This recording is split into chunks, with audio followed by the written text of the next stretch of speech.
നമ്മൾ പെൺകുട്ടികൾ cinema serial രംഗത്തേക്ക് വരുമ്പോഴത്തേക്ക് ഒരുപാട് സ്ട്രഗിൾ ചെയ്യുന്ന ഒന്നാണ് അഡ്ജസ്റ്റ്മെൻറ്റ് എന്ന് പറയുന്ന കാര്യം. വരുമ്പോഴത്തേക്ക് ഇങ്ങനെ അഡ്ജസ്റ്റ്മെൻറ്റ്, അത് ഇങ്ങനെ പ്രൊഡ്യൂസർക്ക് അഡ്ജസ്റ്റ്മെൻറ്റ് ചെയ്യണം, ഡയറക്ടർക്ക് അഡ്ജസ്റ്റ്മെൻറ്റ് ചെയ്യണം. അപ്പോൾ കേട്ട് ഈ വാക്കുകളും അടുത്തു.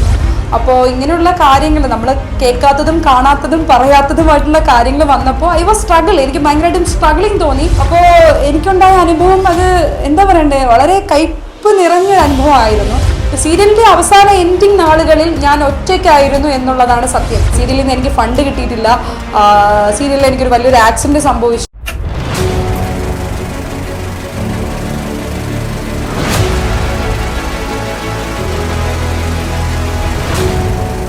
മലയാളം തമിഴ് സിനിമകളിൽ നിറസാന്നിധ്യമായി തിളങ്ങി നിൽക്കുകയും ഏഷ്യാനെറ്റിലെ ബാലഹനുമാൻ എന്ന സീരിയലിലൂടെ പ്രശസ്തയുമായ നമ്മുടെ ഹനുമയാണ് ഇന്നത്തെ നമ്മുടെ പരിപാടിയുടെ അതിഥി.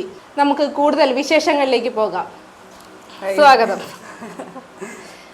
എങ്ങനെയാണ് സിനിമാ മേഖലയിലേക്ക് എത്തിപ്പെട്ടത്?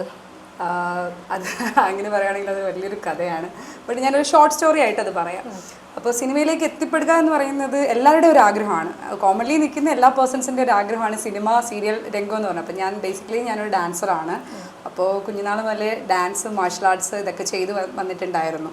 അപ്പോൾ നമ്മൾ സിനിമ എന്ന് പറയുമ്പോൾ ഞാൻ ഒരു 4ാം ക്ലാസ് 5ാം ക്ലാസ്സിൽ പഠിക്കുമ്പോൾ ആക്ച്വലി ഭരതനാട്യം, കുച്ചിപ്പുടി, മോഹിനിയാട്ടം എല്ലാ ഫോംസ് ഡാൻസും ഞാൻ ചെയ്യുമായിരുന്നു. അപ്പോൾ ഒരു 4th 5th സ്റ്റാൻഡേർഡിൽ പഠിക്കുമ്പോഴാണ് ഞാൻ ഹരിചന്ദ്രൻ എന്ന് പറയുന്ന നാടകത്തിലെ ലോഹിതാക്ഷൻ എന്ന് പറയുന്ന ഹരിചന്ദ്ര മഹാരാജാവിൻ്റെ മകനായിട്ട് ഞാൻ അരങ്ങേറ്റം കുറിക്കുന്നത്. നൃത്ത നാടകം, അതിലാണ് മെയിൽ റോളായിട്ട്. അതെ, മെയിൽ റോളായിട്ട് ഒരു ഫീമെയിൽ ഒരു മെയിൽ റോളായിട്ട് ചെയ്യണം. അപ്പോൾ അതിന് വേണ്ടിയിട്ട് ഇത്രയും നീളമുള്ള മുടി ഗുരുവിൻ്റെ നിർദ്ദേശപ്രകാരം മുറിച്ച് കളയുമായിരുന്നു. അപ്പോൾ നേരം നാടകത്തിൻ്റെ ഗുരുവായിരുന്നത് അശോക സാറായിരുന്നു എൻ്റെ ഡാൻസിൻ്റെയും ഗുരുനാഥൻ. അപ്പോൾ അൺഫോർച്ചുനേറ്റ്ലി ഒരു 2 വർഷം നാടകം നന്നായിട്ട് പോയി. എനിക്കും അതിൽ എന്താ പറയണ്ട അരങ്ങേറ്റം കുറിച്ച് നന്നായിട്ട് ആ നാടകത്തിലൂടെ മുന്നോട്ട് പോകാനും എനിക്ക് സാധിച്ചു. അതിനുശേഷം പിന്നെ എഡ്യൂക്കേഷൻ അങ്ങനെ വന്നാണ് പിന്നെ ഞാൻ സീരിയലിലേക്ക് വരുന്നതും സീരിയലിൽ നിന്നും സിനിമയിലേക്ക് വരുന്നതും. സീരിയലിൽ വരുന്നതും അതൊരു കണ്ണിങ് ആയിട്ടുള്ളൊരു സ്റ്റോറി കൂടിയാണ്. അപ്പോൾ ആദ്യമായിട്ട് ആ സീരിയലിൽ നെഗറ്റീവ് റോളാണ് ചെയ്തിട്ടുള്ളത്. അതെ. അപ്പോൾ ആ ഒരു എക്സ്പീരിയൻസ് എങ്ങനെയായിരുന്നു? അത് എങ്ങനെയാണ് എക്സ്പീരിയൻസ് എന്ന് വെച്ച് കഴിഞ്ഞാൽ, ഫസ്റ്റ് ഓഫ് ഓൾ ഞാൻ സീരിയലിലേക്ക് വരുന്നത് എന്ന് പറയുമ്പോൾ ആ സീരിയലിലേക്ക് ആക്ച്വലി ഞാൻ അസിസ്റ്റൻറ്റ് ഡയറക്ഷന് വേണ്ടിയിട്ടാണ് ഞാൻ അതിൻ്റെ ഗുരുനാഥനെ കാണുന്നത്. ബട്ട് എന്താ പറയണ്ട, അതൊരു മാജിക്കലായിരുന്നു. കറക്റ്റ് ഞാൻ ആ സീരിയലിൻ്റെ പേര് പോലും എനിക്ക് അറിയില്ലായിരുന്നു. അപ്പോൾ എന്നെ ഒരു ഫ്രണ്ട് വിളിച്ചിട്ട് ഇങ്ങനെ സംസാരിക്കുന്നു. ഞാൻ ചിത്രാഞ്ജലി സ്റ്റുഡിയോയിൽ പോയിട്ട് ഞാൻ സാറിനെ ഇങ്ങനെ മീറ്റ് ചെയ്യുന്നു. അപ്പോൾ സാറ് പറഞ്ഞു, ഹനു നമുക്ക് നോക്കാം, അറിയാലോ ഡയറക്ഷനെ പറ്റി അറിയാലോ, നമുക്ക് നോക്കാമെന്ന് പറയുന്നു.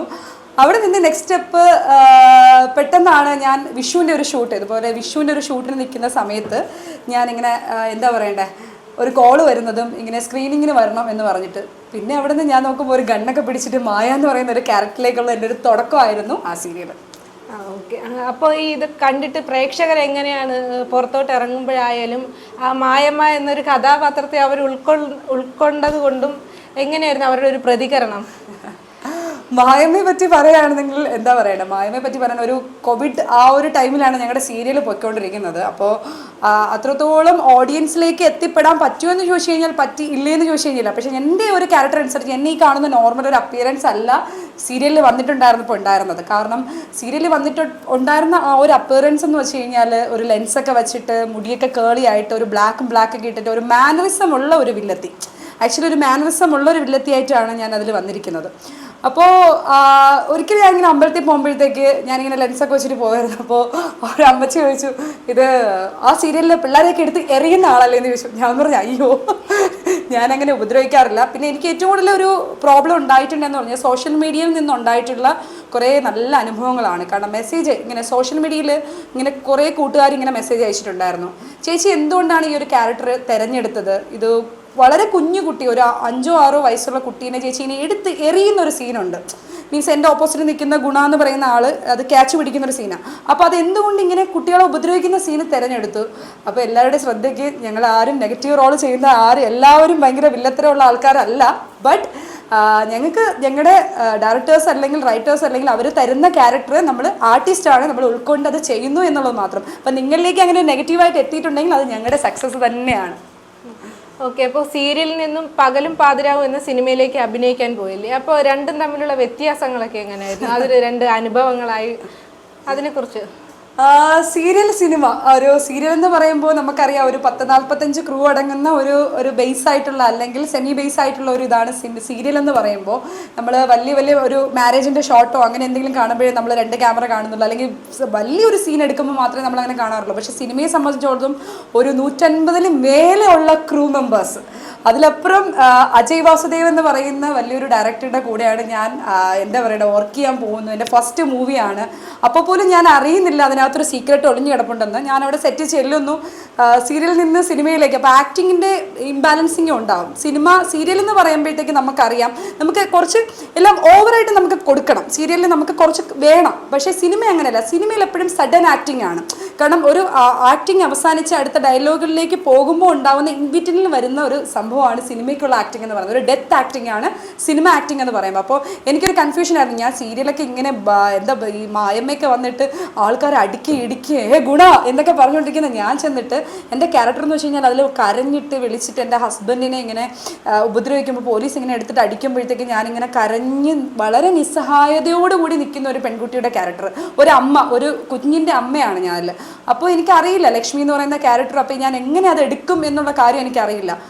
അപ്പോഴാണ് ഞാൻ അറിയുന്നത് ഞാൻ ചെയ്യുന്നത് എൻ്റെ ഓപ്പോസിറ്റ് നിൽക്കുന്ന ആള് ഗുരു സോമസുന്ദരം എന്ന് പറയുന്ന മിന്നൽ മുരളിയിലുള്ള ഒരു വില്ലന്റെ കൂടെയാണെന്ന്.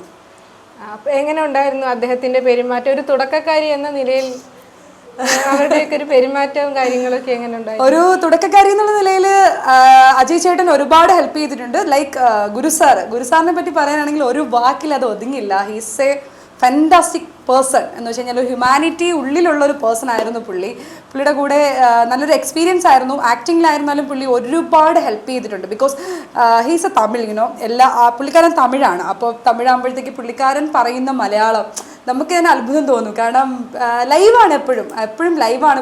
പുള്ളിയായിട്ടാണ് കംപ്ലീറ്റ് സീൻ എനിക്ക് സിനിമയിൽ ഉണ്ടായിട്ടുള്ളത്. ഞാനും പുള്ളിയും കൂടെ ഇൻട്രാക്ഷൻ ചെയ്യുന്ന സീനാണ്. അപ്പോൾ ഹെൽപ്പ് മീ എലോട്ട്. ആൻഡ് പുള്ളി തന്നെ പറഞ്ഞു എനിക്ക് പിന്നെ ഒരു കാര്യം, ഫസ്റ്റ് ടേക്കിൽ ഞാൻ ഓക്കെ ആയി എന്നുള്ളത് അവിടെ എല്ലാവരും ക്ലാപ്പ് ചെയ്തപ്പോഴത്തേക്കാണ് എനിക്ക് മനസ്സിലായത് അയ്യോ സീരിയലിൽ നിന്ന് സിനിമയിലേക്ക് ഇത്രയും വലിയൊരു പ്ലാറ്റ്ഫോമിൽ ഞാൻ എത്തിപ്പെട്ടു എന്നുള്ളത്. So I am very proud. കാരണം ഗുരു സാറ് ഇപ്പോഴും കോൺടാക്റ്റിലുള്ള ഒരു വ്യക്തിയാണ്. He's A such A wonderful person. Madam, പകലും പാതിരാവും സിനിമയിൽ ഗുരുസാറിനോടൊപ്പമുള്ള ഏറ്റവും സുന്ദരമായിട്ടുള്ള ഒരു അനുഭവം പങ്കുവയ്ക്കാമോ? അങ്ങനെ പറയുകയാണെങ്കിൽ ഒരുപാട് സുന്ദരമായിട്ടുള്ള അനുഭവങ്ങളുണ്ട്. എന്ന് വെച്ച് കഴിഞ്ഞാൽ സാറ് ഒരു കോമൺ ആയിട്ടുള്ളൊരു പേഴ്സണായിട്ട് തോന്നി. കാരണം സാറ് എന്താ പറയണ്ടേ, അവിടെ ചെന്നപ്പോൾ രസകരമായ ഒരു ചായ കുടിക്കുമ്പോൾ ഉണ്ടായ ഒരു അനുഭവം ഞാൻ ഷെയർ ചെയ്യാം. അപ്പോൾ അതിലുണ്ടായ അനുഭവം എന്ന് വെച്ച് കഴിഞ്ഞാൽ സാറിങ്ങനെ എന്താ പറയണ്ടേ എല്ലാവരുമായിട്ട് ഇരിക്കുമായിരുന്നു. എല്ലാവരുമായിട്ട് ഇരുന്ന സമയത്ത് സാറ് പെട്ടെന്ന് അവിടെ ഒരു ടീയിൽ ഒരു ചേച്ചി ഇങ്ങനെ ടീ കുടിച്ചുകൊണ്ടിരിക്കുമായിരുന്നു, ഒരു ആർട്ടിസ്റ്റ്. അപ്പോൾ പുള്ളിക്കാർ കയ്യിൽ നിന്ന് പെട്ടെന്ന് കപ്പിങ് പിടിച്ചു വന്നിട്ട് വാഗമണിലായിരുന്നു ഷൂട്ട്. അപ്പോൾ ആ സീനിയറിൻ്റെ അവിടെ ഇങ്ങനെ കൊണ്ടുവന്ന് കപ്പിങ്ങനെ വെച്ചിട്ട് പുള്ളിയുടെ ആ ചേച്ചിയുടെ ഫോണിൽ വാങ്ങിച്ച് തന്നെ ഈ ഫോട്ടോ എടുത്തു. അപ്പോൾ ആ ചേച്ചിക്ക് ഉണ്ടായ ഒരു ഇത്രയും വലിയൊരു സീനിയർ ആർട്ടിസ്റ്റ് വന്നിട്ട് ആ ചേച്ചി കുടിച്ചുകൊണ്ടിരിക്കുന്ന കപ്പും ചേച്ചിയുടെ ഫോണും വാങ്ങിച്ചിട്ട് ആ ഒരു പിക്ക് എടുക്കുക. അപ്പോൾ ആ പുള്ളിക്കാരി പറഞ്ഞു എന്താ പ്രീഷ്യസ് മൊമെൻ്റ് എന്ന് പറയുന്ന ഒരു വാക്ക് പറഞ്ഞു. കാരണം ഒരു ജാടയില്ലാത്തൊരു വ്യക്തി. അപ്പോൾ എനിക്കും അതൊരു എന്താ പറയണ്ടേ, നമുക്ക് മനസ്സിന് സന്തോഷം തോന്നിയൊരു കാര്യമാണ്. ഇത്രയും ഒരു വലിയൊരു ആർട്ടിസ്റ്റ് എന്നുള്ള ലെവലിലല്ല സാർ എന്നത്. It's A common man. അപ്പോൾ ഈ സിനിമ സീരിയൽ രംഗത്തേക്ക് വരുമ്പോഴത്തേക്കും പ്രത്യേകിച്ചും സ്ത്രീകൾക്ക് ഒരുപാട് നെഗറ്റീവ് അനുഭവങ്ങൾ ഉണ്ടാകാറുണ്ട്. അപ്പോൾ മാഡത്തിന് അങ്ങനെ എന്തെങ്കിലും അനുഭവം ഉണ്ടായിട്ടുണ്ടോ ഇതുവരെ?